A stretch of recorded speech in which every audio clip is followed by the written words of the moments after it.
ہائے السلام علیکم، کیسے ہیں آپ سب؟ آج میں آپ سب کے ساتھ ایک بات شیئر کرنا چاہتی ہوں، ٹھیک ہے؟ وہ بات کچھ اس طرح ہے کہ سم ٹائمز ایسے ہوتا ہے کہ ہم جب کسی سے ملتے ہیں تو ہم دو چار ملاقاتوں میں یا دو چار مہینوں میں ہی کسی انسان کی پرسنالٹی کا اندازہ لگا لیتے ہیں کہ یہ انسان ایسا ہے یا یہ انسان ویسا ہے۔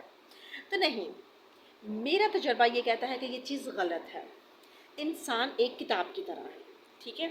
جیسے کہ جب تک ہم ایک کتاب کو مکمل نہیں پڑھ لیتے تو ہمیں پتہ نہیں چلتا اس کتاب کا لکھنے کا مقصد کیا تھا، یا اس کتاب میں کیا لکھا تھا، یا اس کتاب میں کیا کیا چیزیں تھیں اور یہ کتاب کیسی تھی، کس مقصد کے لیے لکھی گئی تھی، اس کا مقصد کیا تھا۔ جیسے ہم جب تک ایک کتاب کو مکمل نہیں پڑھ لیتے نا، ہم نہیں جانتے اس کتاب میں کیا ہے، ویسے ہی انسان بھی ہے۔ جب تک ہم ایک انسان کو کچھ دنوں کے لیے نہیں، کچھ مہینوں کے لیے نہیں، جب تک ہم ایک انسان کو سالوں نہیں جان لیتے نا، ہم اس کے بارے میں اندازہ نہیں لگا سکتے۔ سم ٹائمز ایسے ہوتا ہے کہ انسان غصے والا ہوتا ہے، لیکن شروع میں وہ اپنا غصہ چھپاتا ہے، لیکن بعد میں اس کا غصہ ایکسپوز ہو جاتا ہے۔ سم ٹائم ایسے ہوتا ہے کہ ایک انسان ہمارے ساتھ جھوٹ بول رہا ہوتا ہے، ہمیں لگ رہا ہوتا ہے اس کی باتیں سچی ہیں سچی ہیں سچی ہیں، کافی عرصے بعد ہمیں پتہ چلتا ہے کہ یہ تو ایک جھوٹا انسان ہے۔ اسی طرح میرا کہنے کا صرف یہ مقصد ہے کہ انسان کو بھی سمجھنے کے لیے کسی دوسرے انسان کو سالوں سال لگ جاتے ہیں۔ یہ صرف کچھ دنوں کی اور یہ صرف کچھ مہینوں کی بات نہیں ہے۔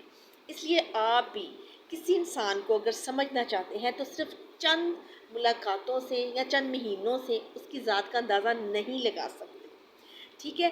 انسان کو دوسرے کو سمجھنے کے لیے سالہ سال لگ جاتے ہیں، سالوں بعد جا کے سمجھ آتی ہے کہ ہاں یہ انسان کس نیچر کا ہے، کیا چاہتا ہے، اسے کیا اچھا لگتا ہے، کیا برا لگتا ہے۔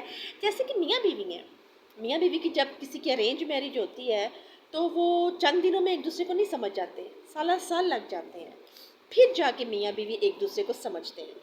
تو بس میرے کہنے کا مقصد یہی ہے کہ جب بھی کسی انسان کی پرسنالٹی کا اندازہ لگانا ہو تو چند ملاقاتوں سے نہیں لگا سکتے۔ ہاں، چند ملاقاتوں سے ہم اتنا ضرور کہہ سکتے ہیں کہ یہ انسان اس طرح کا ہے، اس طرح کا ہے، یہ ہمارا اندازہ ہے، لیکن کنفرم ہم کبھی بھی نہیں سمجھ سکتے جب تک سالہ سال نہ گزر جائے، کیونکہ انسان نے کتاب کی طرح ہے، جب تک اس کو مکمل نہیں جان لیں گے ہم اس کے بارے میں کوئی اندازہ نہیں لگا سکتے، جیسے کہ ایک کتاب مکمل پڑھ کے ہی ہم اس کتاب کا مقصد سمجھتے ہیں۔ تو گائز پلیز آپ میری ان باتوں پہ عمل کیجئے گا اگر آپ کو اچھی لگی ہوں، اور کومنٹس میں مجھے بتائیے گا کہ آپ کو میری یہ باتیں کتنی ٹھیک لگی ہیں۔ اوکے، اللہ حافظ۔